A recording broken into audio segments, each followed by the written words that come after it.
All right, ladies and gentlemen, please welcome back onto the podcast for another appearance, Fern Halper. She is our Vice President and Senior Research Director for Advanced Analytics here at TDWI. We're going to talk today about distributed data management in conjunction with a best practices report that will be released here. It's actually already out. If you're listening to this now, I'll make sure to put a link in the description of this episode if you'd like to explore more after listening to this. As I mentioned, distributed data management is going to be the topic today. Before we jump in everything, Fern, thank you again for your time. It's always nice to have you on the podcast. How are you doing today? I'm good. Happy to be here. Thanks, Andrew. Absolutely. All right, let's jump right in here. Distributed data management. Can you explain what it is and why it's important? Nice and easy for us to start with. Okay, yeah, sure. So we're defining distributed data management as the practice of managing data that's spread across multiple locations and systems and environments. That could be on premises, it could be in the cloud, it could be across both on premises and the cloud.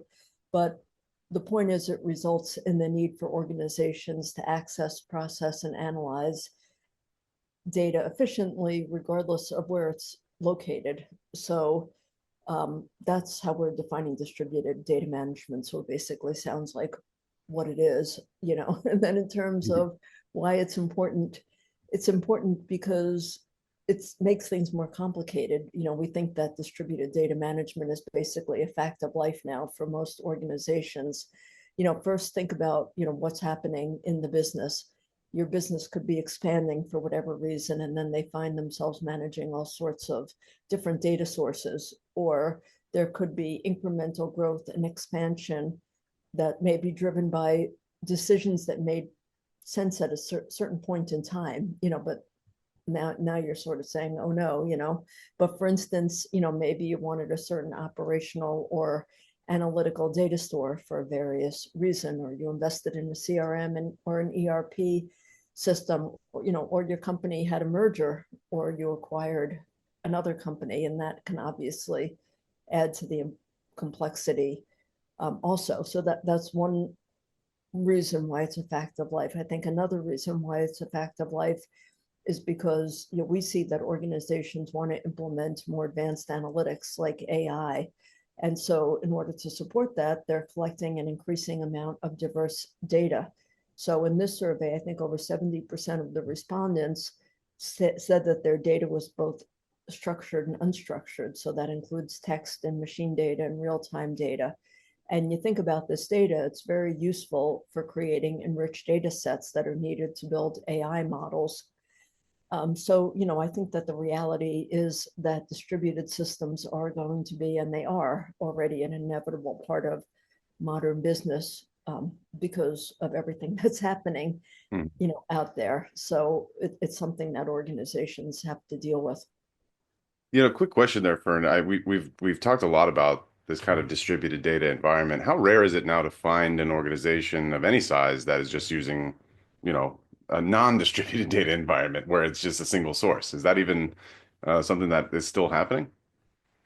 That's a good question. I was talking to a company the other day that they were just on premises, Hmm. but even if they were just on premises, they still had multiple systems that were on premises. So, and it was surprising to me. They were doing all sorts of really great stuff, but they had decided to keep their data on premises, even though they were next year going to move to the cloud. But we see that companies that are mature typically have an average of at least 5 different systems. So Right. that they got to figure out what to do, and then they're trying to unify all of that data for AI and applications and innovations.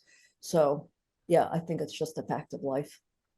Yeah, I'm just curious because it felt like maybe at one stage, maybe a couple decades ago, it might have been more common, but it does feel like, every company has, these multiple sources, different distributed data environments. So, you touched on a little bit, the type of data, unstructured, structured.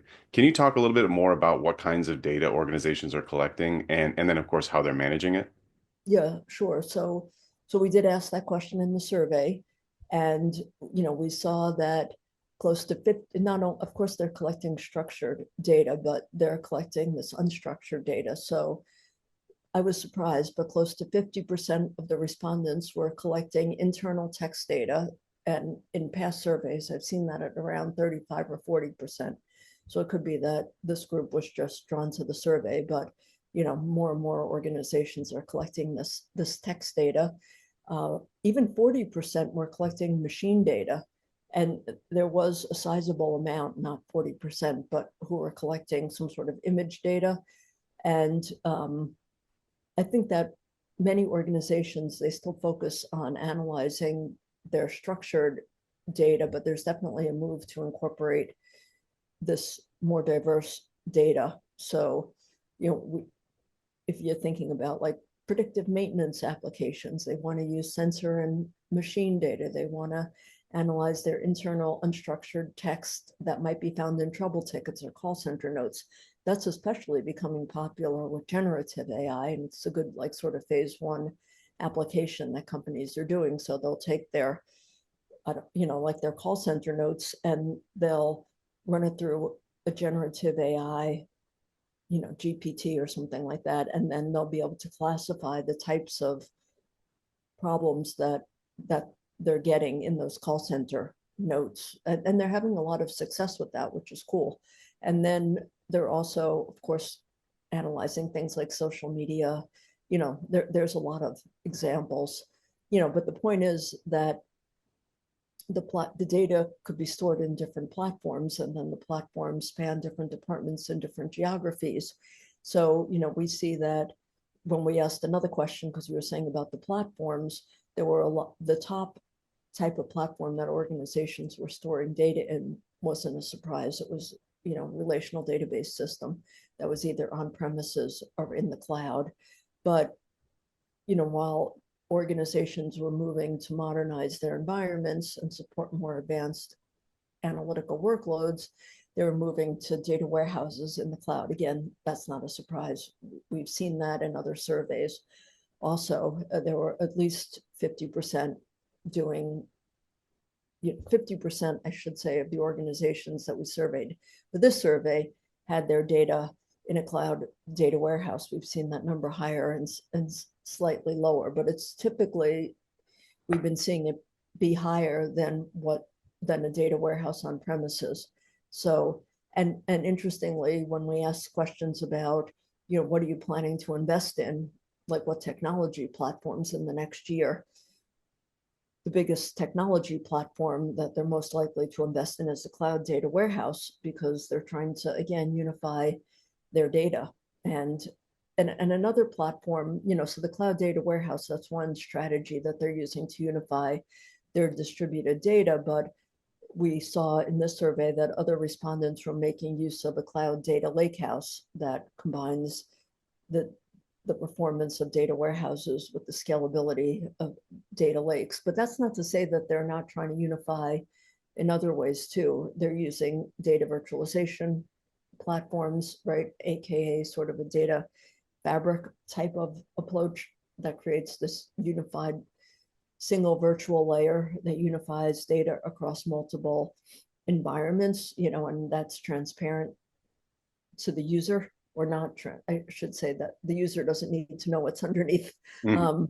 And they're using cloud object stores, no surprise there.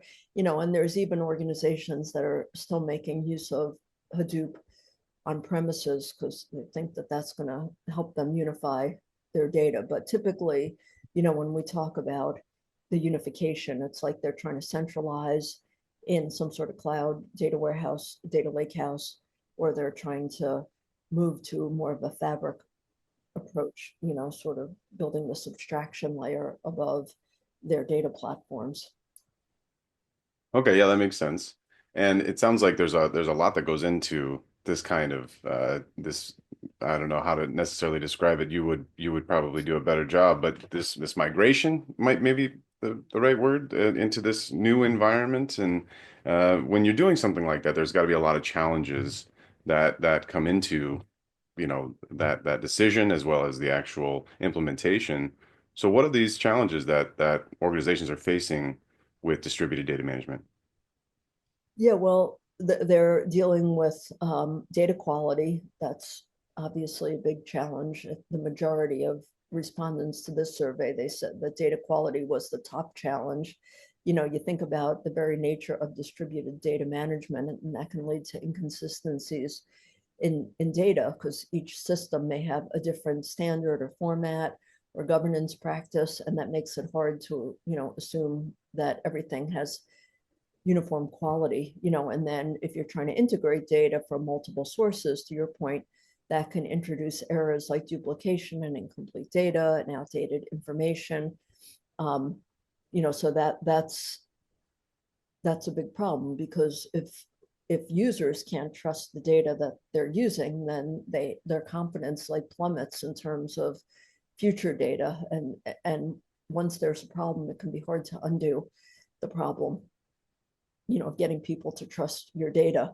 And then part of that is also ensuring that the data is consistent. So, there's quality issues across different platforms. And then obviously there's the issue of consistency, which is tied to this. But if you think of an example like a customer record is updated in one database, but it's not reflected in another, or there's sort of a customer means something different in one system than another, that can obviously cause a lot of issues. And then dealing with integrating all of that diverse data. So if you're integrating data from two different platforms, that can be challenging, not only for the reasons that I mentioned, but one may store data, may be relational, another may be in some sort of other format, and that can lead to compatibility issues. So there's issues with that. There could be IO bottlenecks, there can be data transfer delays, there can be resource contention. There's all sorts of issues that people brought up just even on the technology front. And then there's also issues on the organizational front.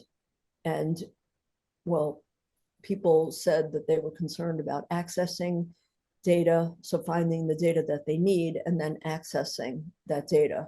Because if the data is distributed across systems with different stakeholders, it can be difficult to know what data even exists to get access to it. So, that's sort of another challenge that people brought up. And I'm sure there's even more that you probably go into detail in the report here, but if you can, I know that obviously the report is a best practices report, so I think it would be nice, if you don't mind, to share some of those best practices with us for overcoming some of the challenges that you just talked about. Yeah, sure. So for that, we asked questions different ways in the best practices survey. We asked closed-ended and open-ended questions. So when we asked what was the best practice in just your basic type of survey question, and gave responses, the top answer wasn't surprising. It was about creating a centralized repository. That was one we were talking about, right? The centralized data warehouse. They talked about utilizing a data catalog, which is a way to help to find data.